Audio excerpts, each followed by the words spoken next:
This is Bumper to Bumper, the car show. Drive in anxious and cruise out confident. With the best automotive information for your vehicle. And now your hosts, Matt Allen and Dave Riccio. Buckle up, boys and girls. You're tuned in to Bumper Radio. I'm Matt Allen, and he is Dave Riccio. And like every other Saturday, we are here for the next hour talking about cars, helping you with your car. So at Bumper to Bumper Radio, we're here, like I said, to help you, the motoring public, have a better overall car ownership experience. So if you have a question about your car, maybe you're going to be buying a new car. You might have a question. You might have a question for us. You might have a question for yourself after today's show. But if you want to get involved with the show and talk and participate, just do that by calling 602-277-5827, 602-277 KTAR. And if you prefer the texting variety, it's 411-923. We can communicate there if you're shy, but I would suggest that you don't be shy. And a lot of information can be had listening to the show and calling in and asking us questions. So today in the Bumper to Bumper Roadmap, we've always got some emails to talk about. Again, we're taking your texts. And Dave, it's the time of year we're out at a lot of social events, barbecues, and hanging out by the pool. And being the car guys, you always get the question. I get it at the shop too, but even more so in the social setting. Matt, what's the best car to buy? I don't know. Well, I get the question all the time, and I got to ask myself, why are they asking me this question? I think they think I know which cars just don't need to be repaired and which cars don't need to be maintained and which car can I buy and just drive and not have to spend any money on. And I think that's the motive behind the question. So the question's not really, maybe it needs to be rephrased. It's not what's the best car to buy. Is it, are they really asking, like you said, what car do I have to spend the least amount on and get the most out of? Well, I would argue to say it is an unanswerable question because there's just so many variables that come into play, and there's not a broad stroke. I mean, I have my opinion. If you ask me, Dave, which car can I buy and just put gas in and maybe change the oil every 6 months and just drive, which car can I drive the longest before it just goes kaput on the side of the road? Would you like to know which car that is? I do have an opinion on that, but in reality, that's not going to happen. So to answer the question, I don't think it's answerable, and it's a no-win question because I think they all make good ones, and they all do make some bad ones, but I don't think it's like the days of the Chevette. I mean, those cars that were completely just duds have gone away. I can't think of a car that's a total dud in my shop. Can you think of one? No, they're really not. I mean, like you said, before the show, you said, I can't think of a car it's just a junk car. I said, you obviously were around when they were doing Yugos and Chevettes. Right. But, make the comparison to Coke or Pepsi or RC. They're all the same. They're all colas. They're all cars. It's going to depend on your personal preference. They all make good ones. They all make bad ones. And the same one, if you take the twin two cars but get two different owners, one could live its life as a piece of junk, and the other one's a beauty queen, polished up, and always running really well. So what's the difference? Well, you were telling me a story about a lady that came in your shop, and she drove an Audi, and she loved the car, but it was time for a new car, and she said, well, what is the best kind of car? What should I get? And you said, Honda. That happened to be your answer that day. That was what you were in the mood for. I like Hondas. Well, a year later, she comes back to your shop, and she hates that car. Why did she hate the car? She says, this Honda sucks. It's boring. I'll take the higher maintenance and repair bills for my Audi because the car is fun. This is just vanilla. Drive around.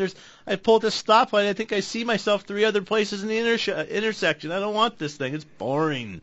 Well, this comes from a blog that I put on KTAR.com. If you go to shows, you can find the information about it. But one of the things I noticed at my counter is that different types of personalities drive different cars. Can you tell the difference between a Lincoln Navigator owner, Matt, and a Ford Expedition owner? Those are like the same car. One's got gold emblems. One's a little more pretentious.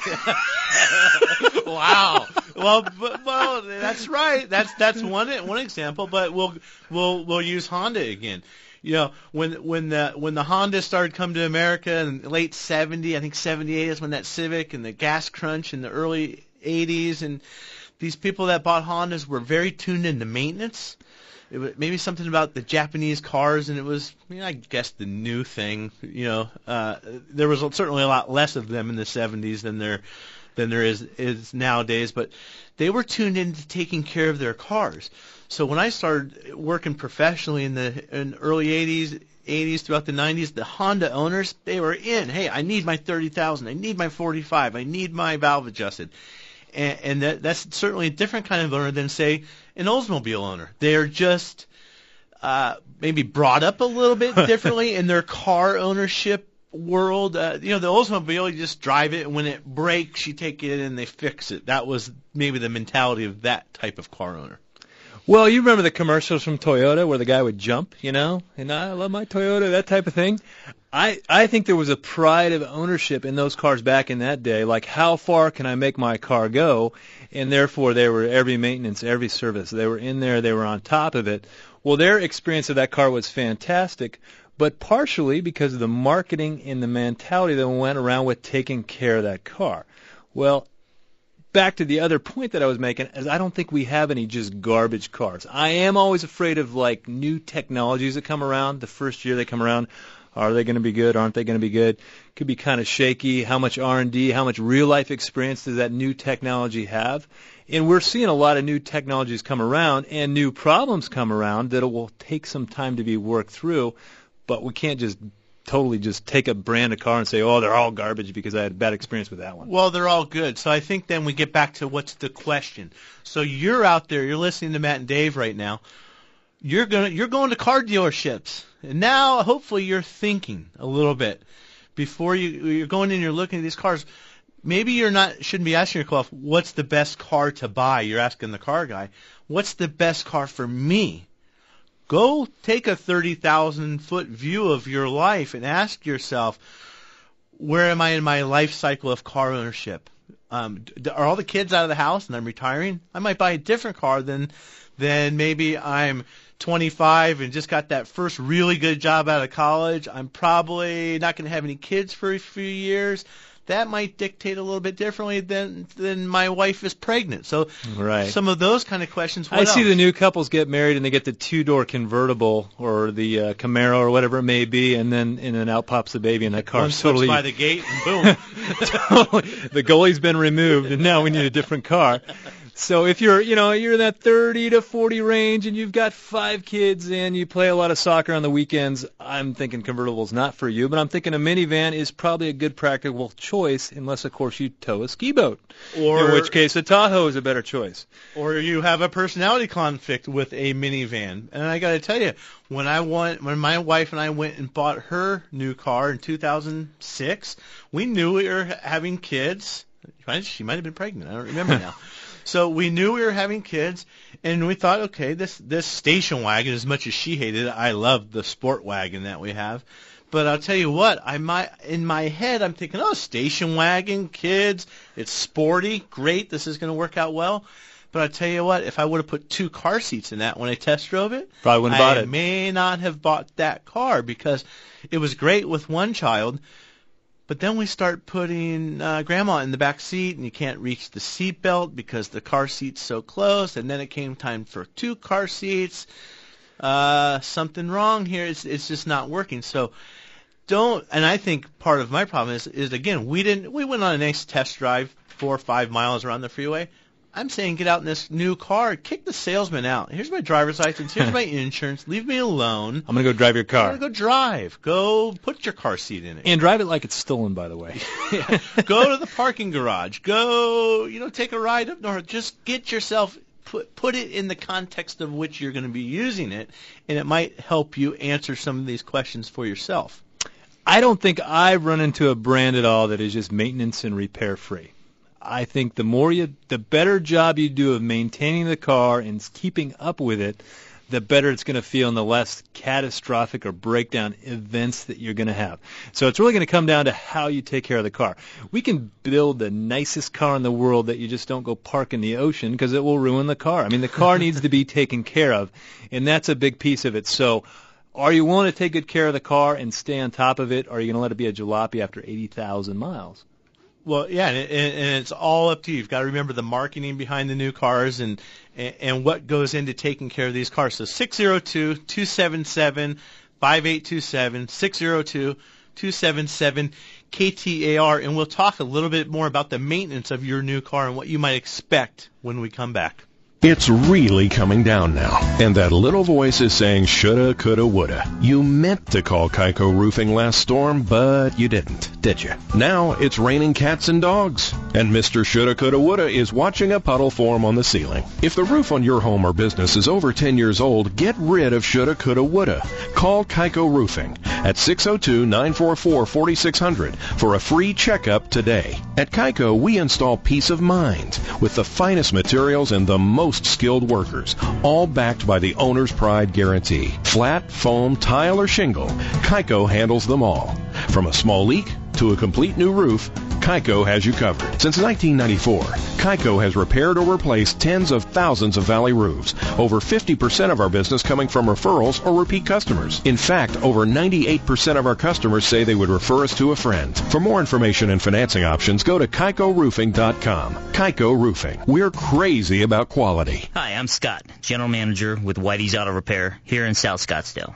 We built a reputation for quality auto service and repair for over 45 years, and our customers have come to trust us for our recommendations. We value that trust, and that's why when it comes to transmissions, for the past several decades, we've been recommending Tri-City Transmission. They have yet to disappoint. I feel so strongly about it, I wouldn't go anywhere else. Why would you?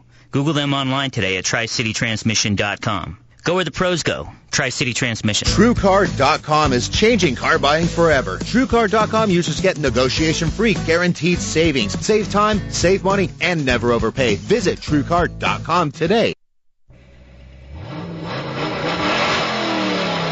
She's real fine, my 409. She's real fine, my 409, my 409. Welcome back to Bumper to Bumper Radio. I am Dave Riccio here along with Matt Allen, and we are helping you with your car. You can get a hold of us at 602-277-5827, 602-277-KTAR, and you can also text questions at 411-923. Today we're talking about which cars are the best, as far as which cars don't you have to take care of. There isn't one. But we can talk about anything you want to talk about. You can also find more information about that at KTAR.com. If you go to the show's page, Bumper to Bumper Radio, you can find our blog there. Also, there's quite a bit of information posted at bumpertobumperradio.com, bumpertobumperradio.com. Under, I think it's news. We put all kinds of information up there that people can use. We do, huh? We do. All right. See me, I'm up late at night just working away, cranking out that information. But there is good information up there. A lot of stuff from the shows, and you can find, shows from the past or a topic that you might have liked that you want to go back and see again. Perfect. Well, Dave, we were talking about new car. What new car do we buy? And again, we can't answer that question, but I think we raised the question, some of the questions you need to ask yourself. How's my life going to change in the next years? How long am I going to own the car for? All kinds of those different things. Then there's you're into a new era now when you buy a new car. There's some manufacturers, they cover everything for 2 years, and a lot of these cars, everything according to them might be an oil change once a year. So you're going to get into a different maintenance plan. Maybe the last time you bought a car was 15 years ago. Maybe 10 years ago. And I tell you what, a lot's changed in 15, and there's still a whole lot that's changed even in the last few years. So now maybe you're coming out of your 1995 Honda now, or an Oldsmobile. I don't care. Pick your flavor. Doesn't matter. And now we come into a new car. Maybe we buy a Audi. We buy a Volkswagen. We buy a Honda. The maintenance requirements of these new cars are much greater than they ever were on your older car. So this new car that maybe used to get a $29 oil change for, oopsie daisy, this car has synthetic oil that is required. That's required. It needs to be changed every 5,000 miles still. And instead of a $29 oil change, you're now at a $65 oil change. So you weren't really maybe prepared for that.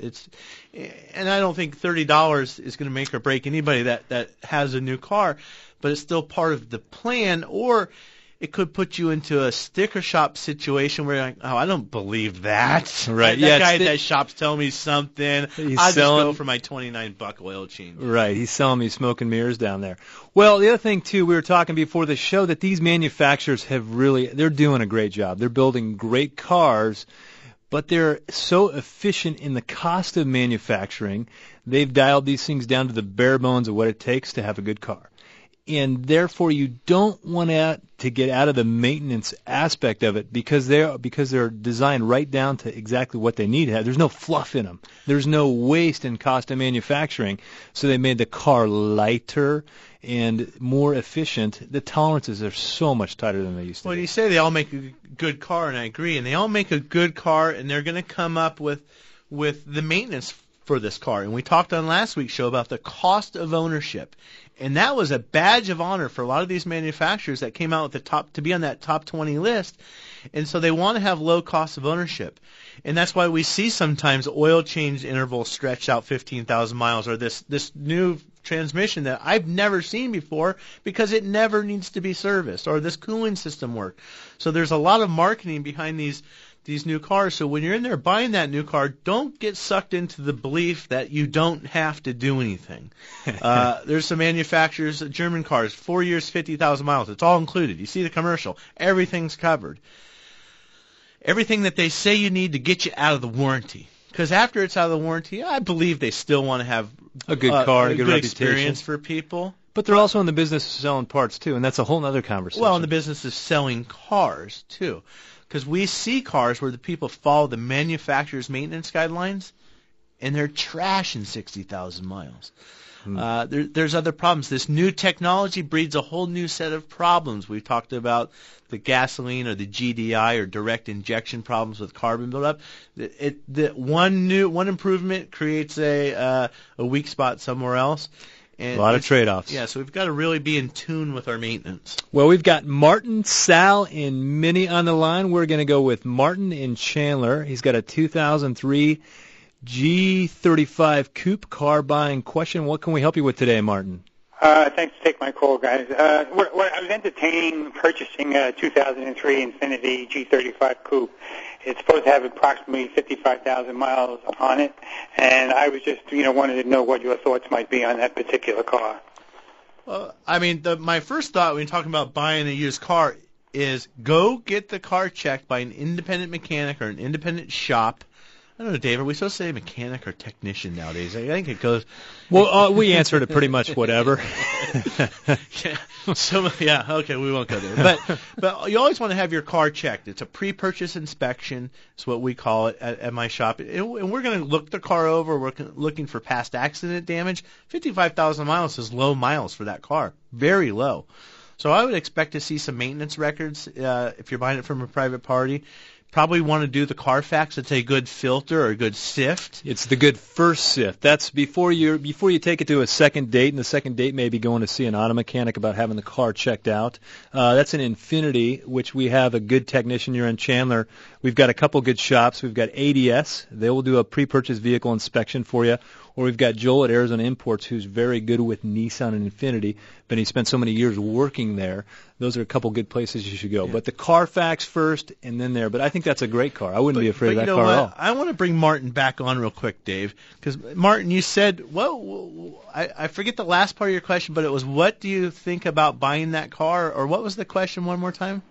Well, I wanted to know what your thoughts were about purchasing the car, whether, history. I mean, did you have any knowledge of, it had particular problems with the car? I know with those cars that sometimes I think they go through tires and brakes a lot from what I read. I was just wondering if you had any more input on it. See, and so we're digging in a little bit more into the question, and I brought you back on purpose because, again, now this is our opinion. What are we seeing in the shop? So G35, that's basically the cousin of the 350Z. Great car. The Infiniti's maybe the luxury version, if you will, and the Nissan's the sport version, although they're both sporty cars. So now you drill down a little bit. I heard there were some tire issues. Well, yeah, there are. It's a performance car. It's gonna chew tires. Yeah, it's gonna chew tires, and maybe they're staggered, so you can't rotate them. And it's got a nice sticky tire with a performance tire. So inherently they may wear tires, but at the same time, maybe the ones that are wearing tires are because the people who talked about tire problems weren't taking care of their tires. So I think we can always find something wrong with anything we're looking at. Well, the question that he asked, he's specifically asking, is there any problems? And we do see pattern failures on cars. So someone tells me, hey, Dave, I'm looking at Acme Auto Manufacturer over here, and I'm thinking about buying this car, and it's got 70,000 miles on it. What do you think? Well, I happen to know that particular vehicle has a high rate of transmission failure, somewhere between 90 and 110,000 miles. So I could tell you that piece of information, being the information that I know and my experience. So sometimes it is good to talk to a technician, and people can tell you, by going to an experienced mechanic, he can tell you some of the pitfalls with certain cars. Yeah, and again, some of the other things, check the title. You want to make sure. I got duped one time buying a trailer. I got this whole story about how long they owned the trailer. She was crying that she was going to miss the kitchen and all this stuff. The title was never even in their name. They never owned the damn thing. And I never looked at the title. I got duped, and I'm the guy lecturing about it. Well, thanks for the call, Martin. When we come back, we've got Sal and Minnie. You're listening to Dave Riccio and Matt Allen, your KTAR car guys on Bumper to Bumper Radio. We'll be back.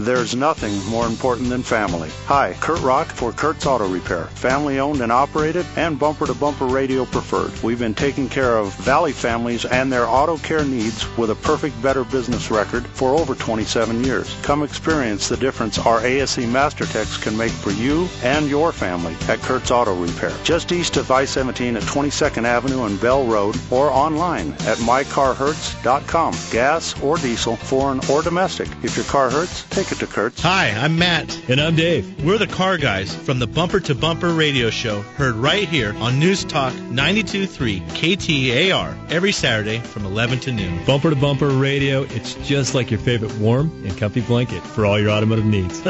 Yeah, I guess you're right, Dave. And we're here not just on Saturdays, but 24/7 at bumpertobumperradio.com for all the very best repair and service shops in Phoenix. Yep, right advice, products, and partners are all at bumpertobumperradio.com. After 14 years in the States, mostly spent here in the Valley, I was getting bloody frustrated with the treatment I was receiving from dealerships on the maintenance and repairs of my vehicles. I finally reached out to a friend who told me I was crazy not to try Virginia Auto Service. Being a mom with a busy schedule, children, and work, I took my friend's advice and gave Virginia a try. What a refreshing difference. From the first step through their doors, their staff was accommodating and understanding. Robert explained in plain English what I needed to have done, but also why. They went out of their way to make sure that the experience was convenient, with door-to-door shuttle service by a lovely man named Bergie. Several years and a number of visits later, the experience is always the same. They tell me what is necessary right now and what is not. This is Victoria, and I don't know much about cars, but I do know that from boot to bonnet, Virginia Auto Service knows how to take care of their customers. Check them out online at virginiaautoservice.com.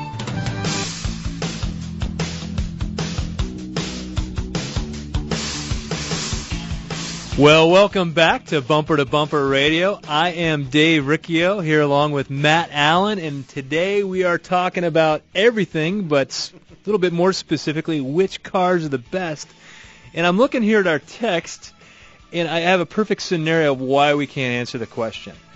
This person has a 2004 Honda Accord 4-cylinder with 176,000 miles on it. It's been maintenance-free, not one problem. Go Honda. Woohoo! I could see him doing the Honda jump in the commercial. So that's one example. 2 lines below it, I've got someone else with an 02 Honda Accord crying the blues about their transmission problem. Those 2 cars may have different option packages. One's a V6, one's a 4-cylinder.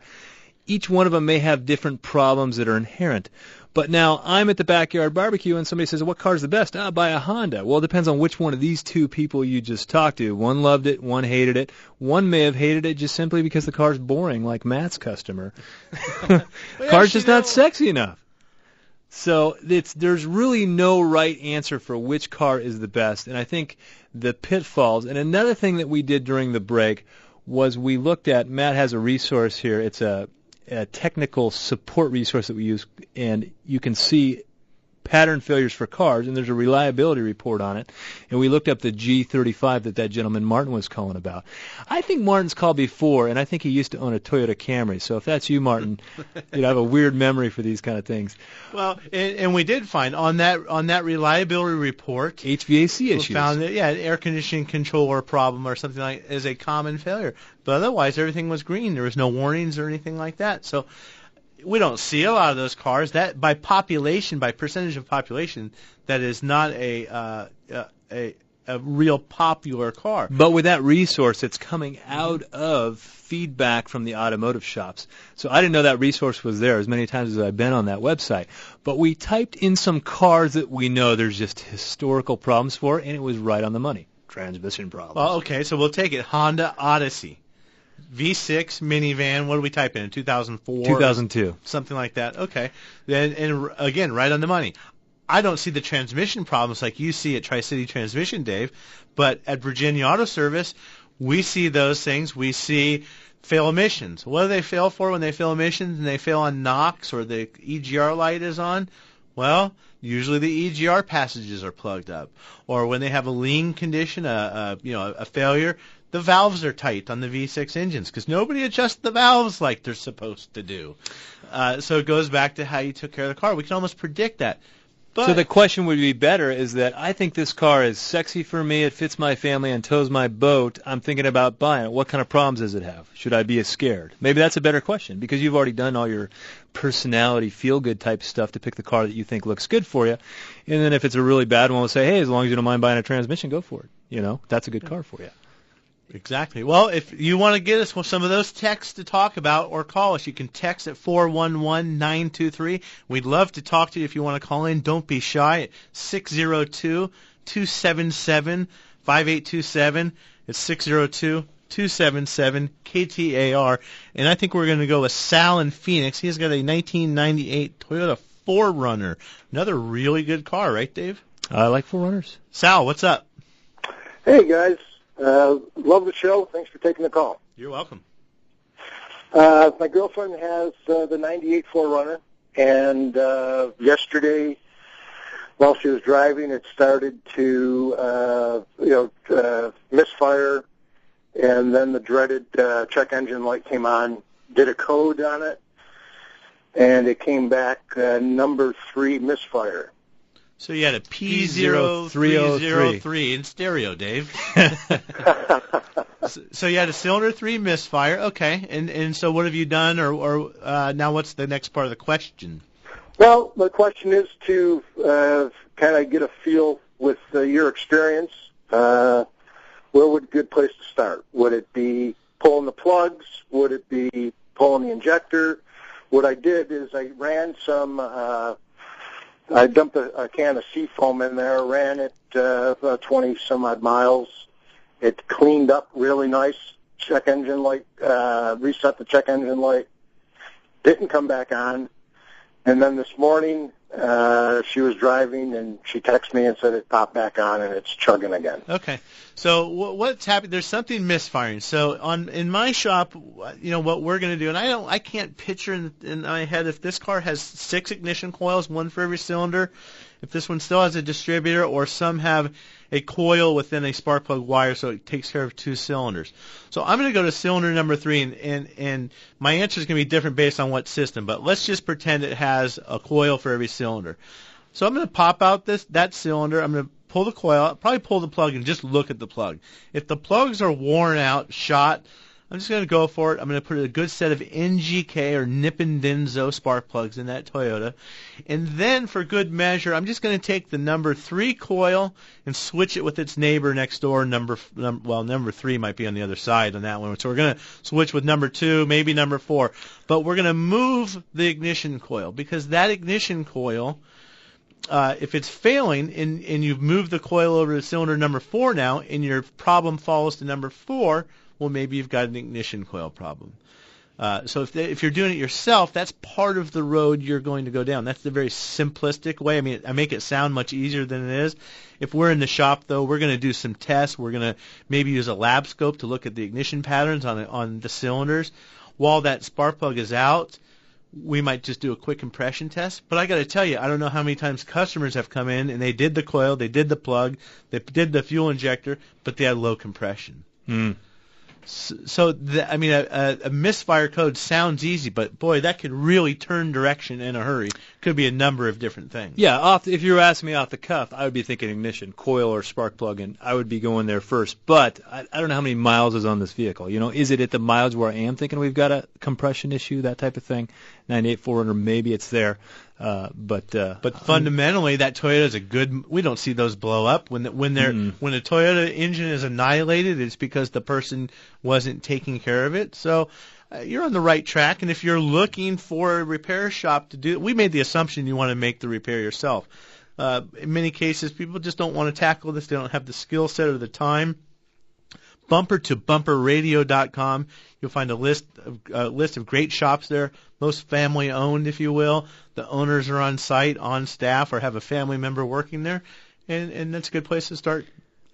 Thanks so much for the call, Sal. 602-277-5827, 602-277 KTAR. We're going to go with Minnie in Scottsdale on a Toyota Land question. No, she's got a Toyota and a Saturn question, Dave. Man, you need these reading glasses that I broke down and got, but maybe some binoculars for you. What's going on, The Minnie? screen is way across the desk. I don't want to give you guys the impression that you can't see. Thank you. You got it all wrong. I don't have a Toyota. Well, I do. I'm using one right now while my car is down. But you made a cute little comment earlier about the which ages us, the Chevette. Yeah, right. Did you hear that Toyota? And then before we end this call, I want to ask you about Porsche. But anyway, did you hear Toyota and Chevrolet were coming out with a new design together? No. Yeah. Is this a joke or is it okay? Yeah, you know what they're going to call it when they finish? Is a toilet. Yeah, the toilet. Yeah, we had some of those in the 80s with the Sprints or whatever they were. So what's your No, I have a car that's no longer in the on the map or in the globe. Is a Saturn, and his transmission is out. So I heard the other day a guy had mentioned that somebody bought out all the brand new parts from all the auto houses and manufacturer of Saturn. So do you happen to know who or how to get to that, or we've left? I've never heard that. The parts for the Saturns are prominently available in AC Delco. I think some of the Chevy dealerships are carrying them. I haven't heard that anybody bought up all the, they call it NOS or new old stock. But particularly talking about the transmission, Dave, that Saturn transmission, if there's a problem, I don't think that transmission itself, or the guts, if you will, are specific to a Saturn. Because I know that Ecotec engine in the Saturn was across the Chevrolet lines in many models. Well, yeah, the Saturns had the TAAT transmission that were in them. And I mean, those parts are just readily available. They're very vanilla. Anytime we have a Saturn in our shop, it doesn't seem like we're running into parts availability issues at all. Is that transmission from that Saturn in other cars too? Is it predominantly in that? Actually, it's very unique to that Saturn. But there is some other Saturns that have like a 4T40 or 4T65 that are used across all the GM lines. So you're going to find it in a Pontiac as much as you're going to find it in an Oldsmobile.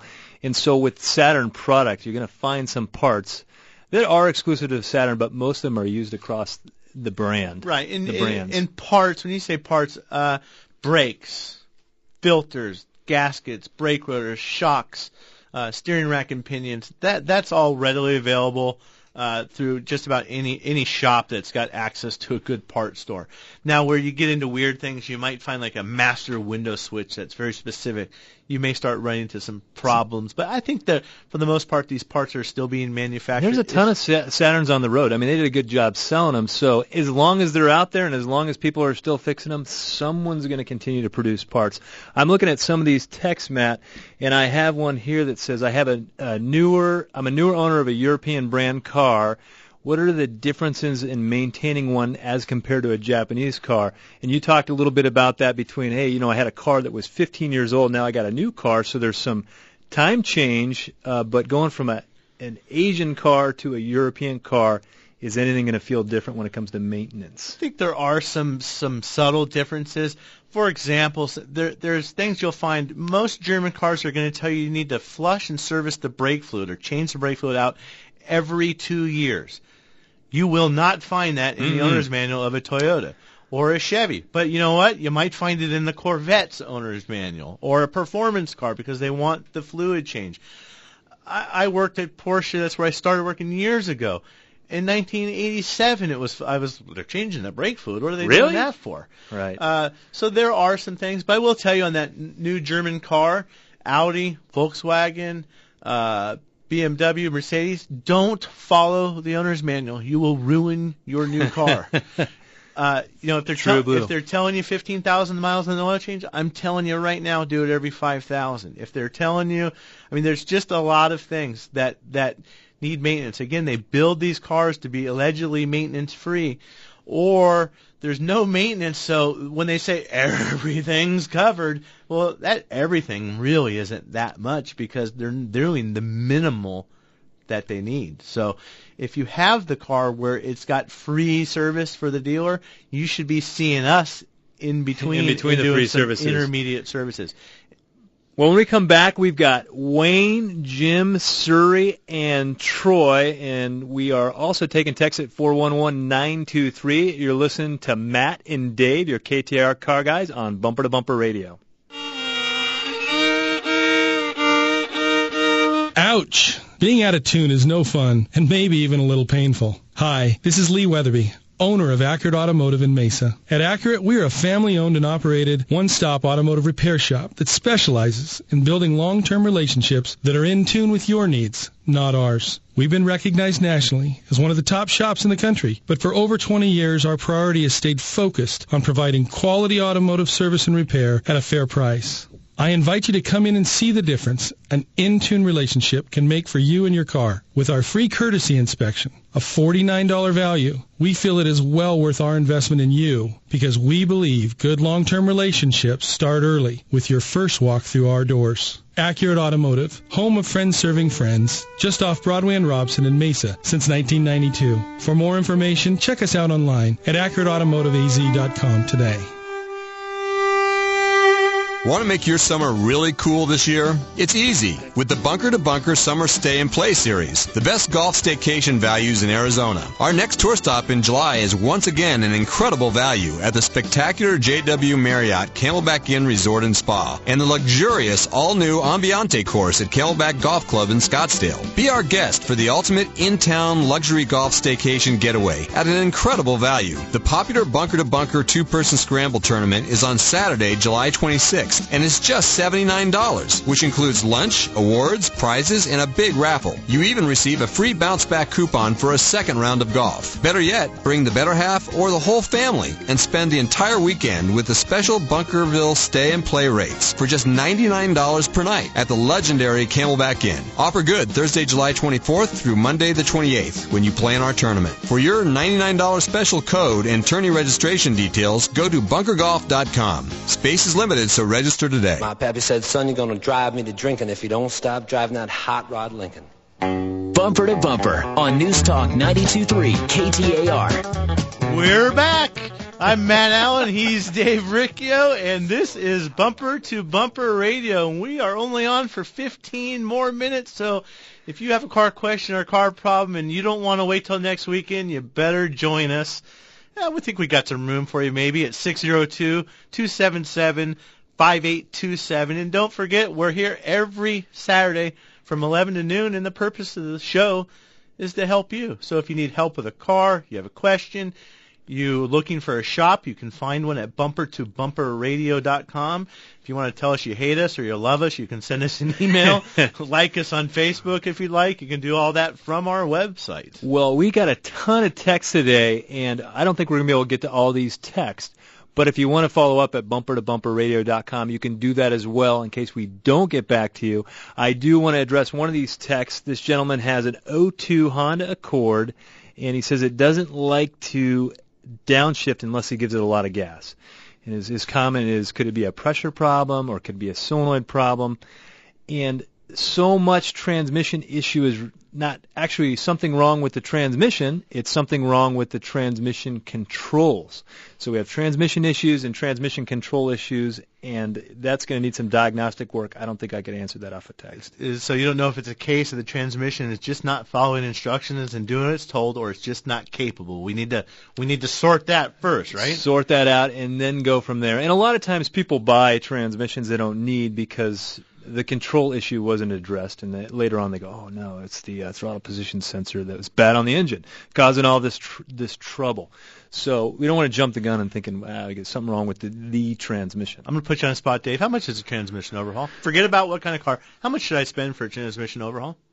I would say on average $2,000 to $3,000. 2 to 3, higher side, closer to 3 maybe? You know, yesterday I took $5,000 from somebody on a transmission. You took it. I took it. I didn't mean to take it. I mean, it was just that expensive. There was one component on the inside of the transmission by itself that cost us $1,200.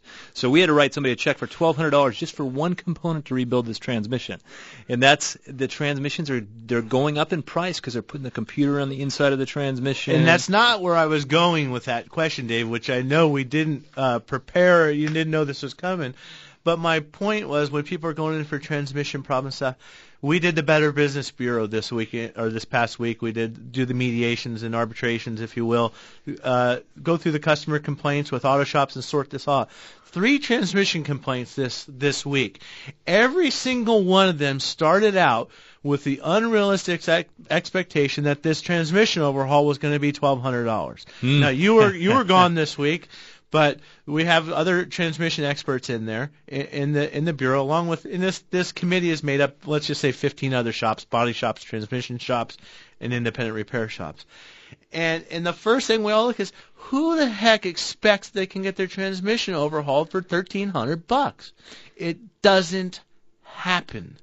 Well, and the point was they took the car apart, and then the price just went up and up and up and up all the way through. Well, some of those, but in this case, too, they just did a crappy job. I mean, there's no other way. Okay, I got That's their business design. Right. Because they don't replace the electronics like you do. They don't do these things, and that's how they get their costs down. And they usually win 7 out of 10 times. No, it's not that high. It's like 5 out of 10. But the car becomes a boomerang to the auto shop. The auto shop, man, they lean back and they fire that thing away, and then, man, it comes back on a tow truck. And you know what? You know what? The other thing that the 3 of them had in common with their complaints, when the customer turned around and went back 5 miles after picking the car up and spending what they thought, I mean, it's still a lot of money. It just wasn't the appropriate amount of money for what they should have got. The shop said, oh, we'll just clear that thing out and just go drive it. It should settle in. That transmission is going to work the best it's ever going to work the day it's finished being built. Yeah, there's no break-in, if you will. We don't use that word, but I mean, transmission in the first test drive is ready to go. It should be fine. Yeah. So just be careful what you're buying when you're out there even at the repair shop. And I don't care if you're getting a remodel upgrade done in your house, or getting your home AC unit replaced, or buying a pair of tennis shoes. Don't chase it to the bottom. Well, we are going to go with Surrey and Chandler. Hopefully I'm pronouncing your name right, on an 03 Honda Pilot. How can we help you today? Yeah, hi there. Thanks for taking my call. I have two cars. One is the Honda Accord 2003, and the other is Honda Pilot 2004. The question first is on the Honda Accord. Recently I noticed that the engine heats up. We went to Globe 2 months ago, and after 2 hours I could see engine was pretty hot. So I don't know if engine is failing, or is it something that I need to take care. And I've also noticed that the pickup of the car has come down compared to 6 months ago to now. Okay. So maybe it needs an overhauling, or what do I do though? Are there? I'm just going to ask you a quick question on the 2003 Accord. Are there any warning lights on the dash, and how many miles are on it? It has 151,525 miles. I don't see any warning lights, nothing at all. Okay, and then what about the Pilot? What's your question on the Honda Pilot? On the Pilot, I need help on the cruise control. The cruise control is gone. I don't know what happened. It's just not working. So I took it to a mechanic instead of going to a dealer just to diagnose, and they diagnosed and they said we can fix it. I said go ahead and fix it. And while they were doing, they were able to fix the light that is on the dash. But they said they couldn't fix the cruise itself. because it's a computerized cruise and they don't have the facility to do that. I need to go to a dealer. Okay. So I took it to a dealer, and dealer looked at it and said he has to change the actuator, and he was charging me about $800. So I was like, oh, wait a minute. So I just needed your suggestion.